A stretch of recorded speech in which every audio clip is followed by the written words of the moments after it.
Hello students, आज हम इस लेक्चर में डिस्कस करेंगे लेक्चर नंबर 21 के बारे में, इंट्रोडक्शन टू ट्रांसपोर्टेशन।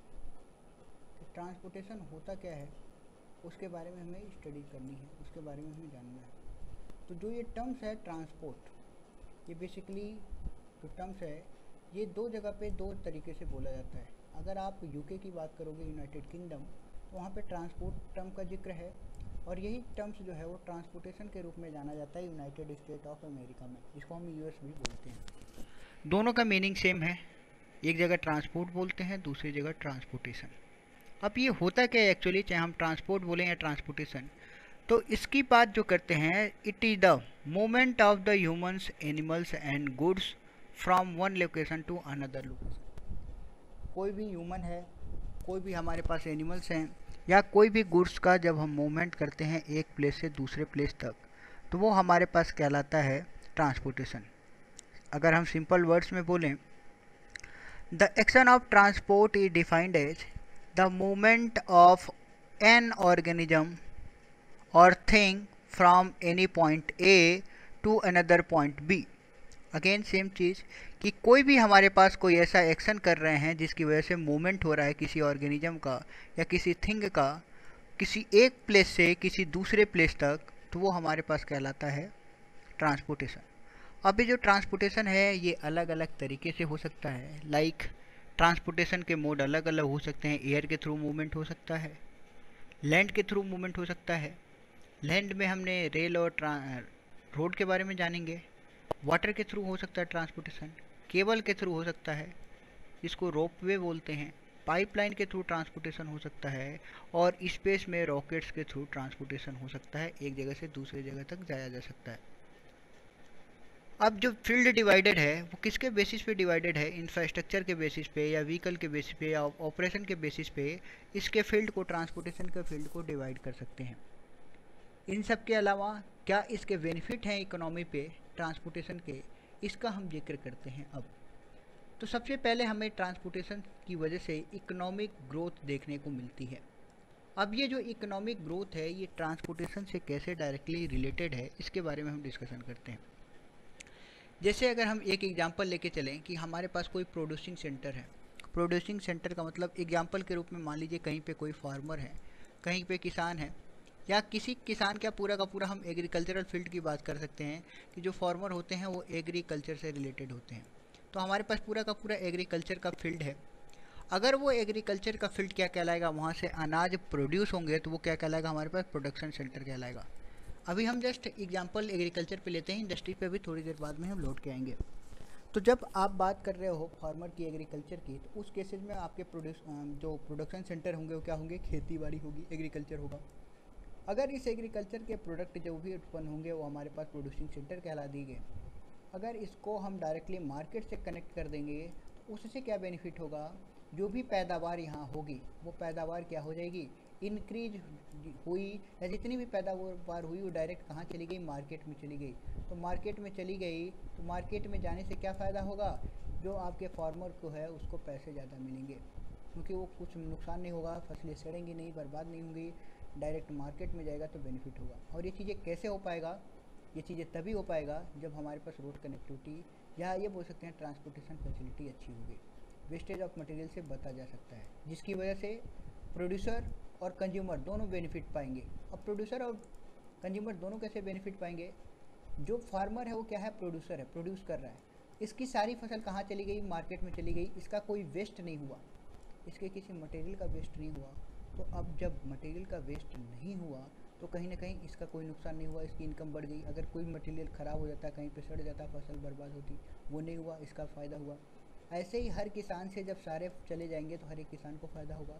हर किसान से अगर मार्केट में आपके पास आ गया सामान, कोई भी चीज़ है, कोई भी क्रॉप, आप सपोज करो कि क्रॉप मार्केट में आ गया, तो अब उस मार्केट में उस क्रॉप की पैदावार ज़्यादा हुई है आसपास के एरिया में, तो मार्केट में उसकी जो क्वांटिटी होगी वो ज़्यादा मिलेगी। जब किसी भी चीज़ की क्वांटिटी ज़्यादा हो जाएगी तो उसकी जो प्राइस है वो कम हो जाएगी, और प्राइस कम होने की वजह से क्या होगा, जो कंज्यूमर होगा, जो ख़रीदने वाला होगा, उसको भी ये कम सस्ते दामों पे मिलेगा।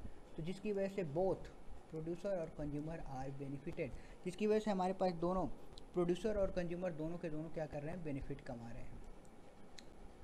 जिसकी अब इसी के जस्ट अपोजिट है, ये हमने एग्रीकल्चरल फील्ड लिया। यही चीज़ें अप्लीकेबल होती है किसमें, इंडस्ट्रीज़ में। इंडस्ट्री का जो प्रोडक्शन सेंटर होता है, जहाँ पे जो इंडस्ट्रीज होती हैं, वो डायरेक्टली अगर मार्केट सेंटर से कनेक्टेड हैं तो हमारा मटेरियल वेस्ट नहीं होता है, और प्रोड्यूसर और कंज्यूमर दोनों क्या होते हैं, बेनिफिटेड होते हैं।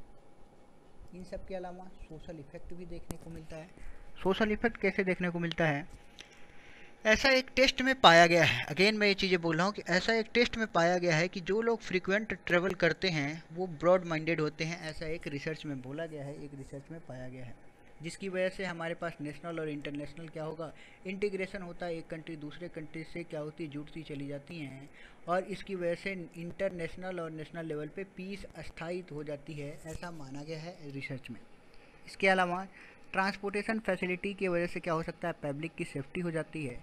कैसे पब्लिक की सेफ्टी होगी, कि गुड ट्रांसपोर्टेशन फैसिलिटी की वजह से क्या होगा, इफ़िशियंट ट्रांसपोर्टेशन के लॉ बनेंगे। अब लॉ को अगर प्रॉपरली लोग फॉलो किए तो लोगों का एक्सीडेंट होना बंद हो जाएगा। लेकिन आज के टाइम में लोग क्या करते हैं, लॉ बने हुए लॉ को भी फॉलो नहीं करते। जैसे हमें पता है कि रेड लाइट जल रहा है तो रुकना है, लेकिन लोग रेड लाइट एरिया में भी क्या करते हैं, चलते रहते हैं। रेड लाइट है फिर भी रेड लाइट में लोग क्या करेंगे, उस पर्टिकुलर टाइम पे चलते रहेंगे।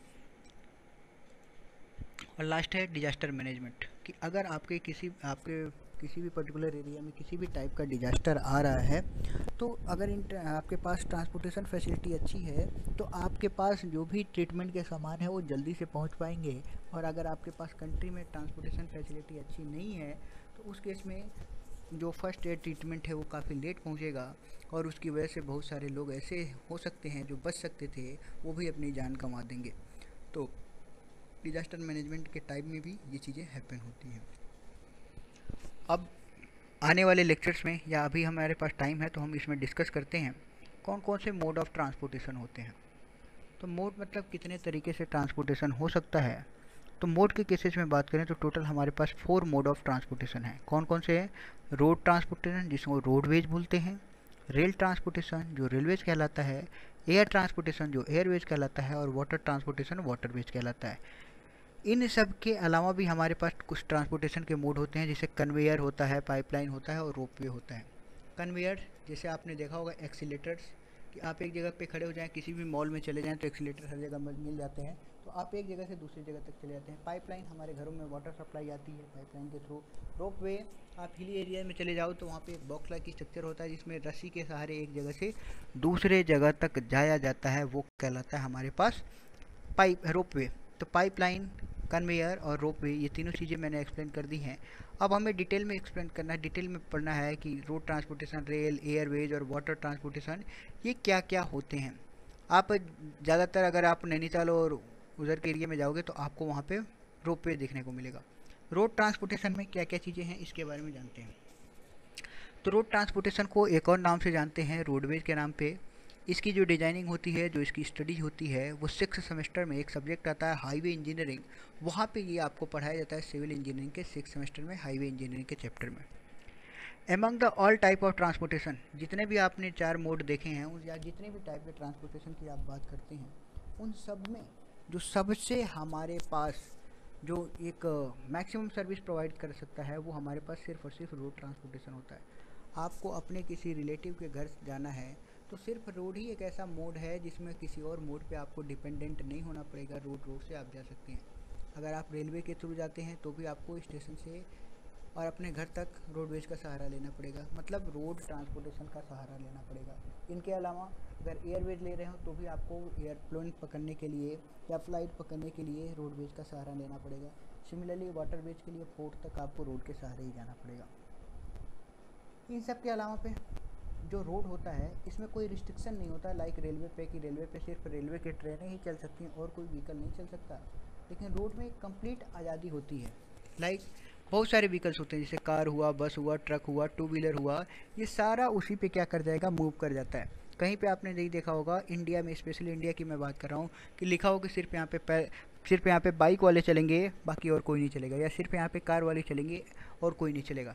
तो इंडिया में एक क्या है, हेट्रोजीनियस की जगह पे होमोजेनियस देखने को मिलता है। हेट्रो मतलब सिंगल, होमो मतलब सबका मिक्सचर है, तो ये आपके पास मिक्सचर देखने को मिलते हैं। हर टाइप के आपके पास व्हीकल्स उसी रोड पे देखने को मिल जाएंगे। पैदल यात्री से लेके कार, ट्रक, बस, ये सारी चीज़ें उसी रोड पे मिल जाएंगे। इसके अलावा रोड जो मोड रोड ट्रांसपोर्टेशन होता है, ये मैक्सिमम फ्लेक्सिबिलिटी के बारे में मैंने आपसे बात कर दिया कि आप किस टाइम पे जाएंगे, किस दिशा में जाएंगे। कहीं रिस्ट्रिक्शन नहीं है कि इस रोड पे इसी में ही जाना है। आप कभी भी किसी रोड पे किसी भी डायरेक्शन में जा सकते हो, अल्टीन एंड अनलेस अगर वो हमारे पास नेशनल हाईवे नहीं है, क्योंकि नेशनल हाईवे में रूट जो होता है वो डिसाइड होता है। रोड ट्रांसपोर्टेशन में आप आराम से क्या कर सकते हो, पैसेंजर और गुड्स का भी इम्प्लीमेंटेशन हो सकता है। कहीं पे भी आप कौन से डेस्टिनेशन पे जा रहे हो, कौन से ओरिजिन में जा सकते हो, ये कोई भी फिक्स नहीं होता है। इसके अलावा कहीं आपके पास रिस्ट्रिक्शन नहीं देखने को मिलते कि आप जिस लेन में जा रहे हो उसी लेन में चलोगे। आप अगर इस लेन में जा रहे हो, जैसे सपोज करो कोई 4 लेन का हाईवे है, लेन 1, लेन 2, लेन 3 एंड लेन 4, 4 लेन का हाईवे है, तो कहीं रिस्ट्रिक्शन नहीं है कि आप लेन 1 पे ही मूव करोगे। ये रोड यूजर को कंप्लीट आज़ादी मिलती है, कंप्लीट फ्रीडम मिलता है। फिर आपके ऊपर है कि आप लेन 1 पे जाना चाहें, लेन 2 पे जाना चाहें, लेन 3 पे जाना चाहें, लेन 4 पे, या आप सांप के जैसे इधर उधर चलना चाहें, तो आप अपनी आज़ादी के अनुसार चल सकते हैं। बस आगे पीछे वाले व्हीकल को भी ध्यान रखिएगा, एक्सीडेंट होने से बच सकती हैं। तो कंप्लीट आज़ादी आपके पास होती है। इसके अलावा कितने तरह के रोड होते हैं, तो रोड को क्लासिफिकेशन किया गया है 3 बेसिस पे, उसके यूजेज के बेसिस पे, उसके पेमेंट के बेसिस पे, क्वालिटी के बेसिस पे। यूजेज के बेसिस पे बात करें तो 2 तरह के रोड बताए गए हैं, एक है ऑल वेदर रोड, एक है फेयर वेदर रोड। जैसे आप लोग राजस्थान में हैं, राजस्थान के जितने रोड हैं वो ऑल वेदर रोड हैं।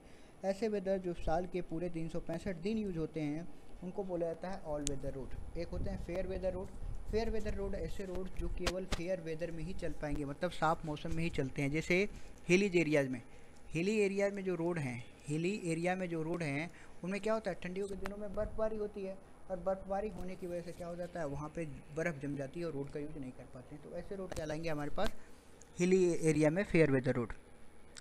दूसरा होता है हमारे पास सरफेस रोड और अनसरफेस रोड। ऐसे रोड जिनका सरफेस कंक्रीट का बना होता है या बिटुमेन का बना होता है, डामर का, उसको बोलते हैं सरफेस रोड। और दूसरा होता है अनसरफेस, जिनके ऊपर कोई भी ना तो कंक्रीट यूज़ हो रहा है ना ही बिटुमेन हो रहा है, जिसको मड रोड बोलते हैं, मिट्टी वाले रोड, जो जनरली काफ़ी ज़्यादा बैकवर्ड एरिया में देखने को मिलते हैं या रूरल एरिया में देखने को मिलते हैं।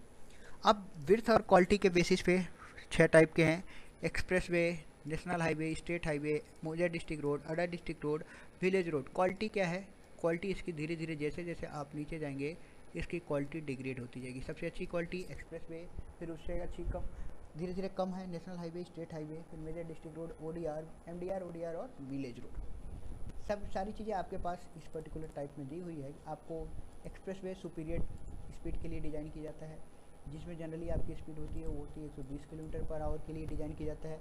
सबसे ज़्यादा सेफ्टी इसी में ध्यान रखनी पड़ती है। इसमें पार्किंग, लोडिंग और अनलोडिंग अलाउ नहीं होता है किसी भी गुड्स का, कि आप एक्सप्रेस वे पे रोक के गाड़ी को लोडिंग अनलोडिंग कर रहे हो। ये कुछ एक्सप्रेस वे है, यमुना एक्सप्रेस वे का नाम सुना होगा, उसका एग्जांपल देखिएगा। नेशनल हाईवे, ये नेशनल हाईवे क्या होती हैं, नेशनल हाईवे मेन रोड होती है किसी भी कंट्री का, इसीलिए इसको नेशनल हाईवे बोला, नेशन का हाईवे है ये, जो मेजर सिटी को कैपिटल के साथ क्या करती है, कनेक्ट करने का काम करती है, और पूरे थ्रू आउट द कंट्री ये देखने को मिलती है। इसके बाद दूसरे आते हैं स्टेट हाईवे, जो काम सेंट्रल लेवल पे नेशनल हाईवे का होता है वही काम स्टेट लेवल पे स्टेट हाईवे का काम होता है। तो स्टेट हाईवे जो होता है सेकंड मेन रोड होता है, जो क्या करता है, स्टेट की कैपिटल से उसके डिफरेंट डिफरेंट पार्ट को कनेक्ट करने का काम करता है। और लास्ट में आपके पास दिखेंगे स्टेट हाईवे के बाद डिस्ट्रिक्ट रोड। डिस्ट्रिक्ट रोड भी 2 तरह से डिवाइडेड होते हैं, एक होता है मेजर डिस्ट्रिक्ट रोड, एक होता है minor district. Major district road क्या करता है कि वो हेडक्वार्टर्स को नेबरिंग डिस्ट्रिक्ट के हेडक्वार्टर से जोड़ता है, और माइनर डिस्ट्रिक्ट रोड अपने ही डिस्ट्रिक्ट में क्या करता है, डिफरेंट डिफरेंट विलेजेस को प्रोवाइड ज्वाइन करने का काम करता है। विलेज रोड क्या होता है, एक गांव जब दूसरे गांव से कनेक्ट होता है तो उस समय जो रिक्वायरमेंट होती है वो कहलाता है हमारे पास विलेज रोड। तो आई होप ये सारे रोड आपको क्लियर हो गए होंगे। आगे आने वाले क्लासेज में हम इसके कैरेक्टरिस्टिक्स के बारे में जानेंगे कि और कौन कौन से, जैसे मोड के बारे में हमने रोड चालू कर दिया, रोड ट्रांसपोर्टेशन के कैरेक्टरिस्टिक्स क्या होते हैं इसके बारे में आने वाले लेक्चर में हम डिस्कशन करेंगे। Okay, thank you class.